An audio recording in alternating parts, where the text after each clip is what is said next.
Pessoal, hoje eu vou fazer um vídeo sobre minha bike, um bike check, mostrar todas as coisas da minha bicicleta, as marcas, tudo da minha bicicleta.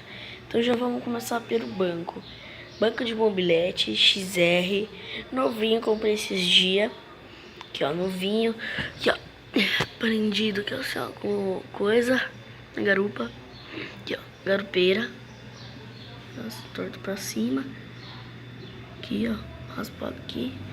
Aqui ó, plaquinha 26 da Norte. Aqui ó, parte pro aro. Ó, o aro, mano. Araero. Cadê ó? Cadê aqui ó? Sei lá, é Araero. Cubo. Ó o cubo. Cubo Viper. É um dos melhores cubos que tem, na minha opinião. Esse aqui é o da Shimano. Aqui ó, foca. Aqui ó. Viper. Pedal. Plástico normal.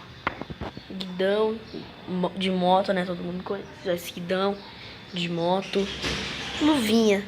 Simples, as normal. Manete da... Eu não sei o nome do manete. Mas... esse manete aqui. Acho que esse não deve ter o nome, mas deixa. Travinha. Simples. Normal. Mesinha. Aqui ó, outro aqui ó, andadinho. Aqui ó, cubo também da Viper, também a Araero. Aqui, ó. Deixa eu virar ela aqui ó. Deixa eu virar ela rapidão.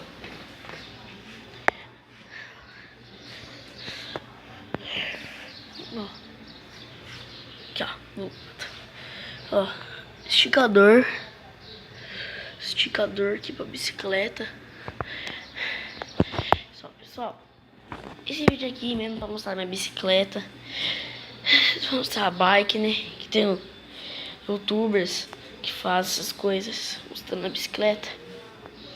Adesivão Lost, aqui ó. Adesivão Lost, olhação, aqui, essas coisas.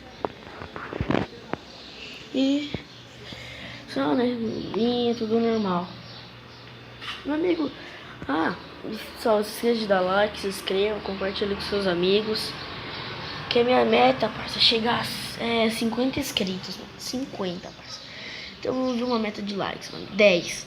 Se eu conseguir bater 10, mano, eu faço um vídeo de grau, chave pra vocês. Então, essa é a minha bicicleta.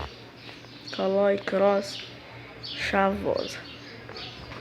Então, valeu, falou.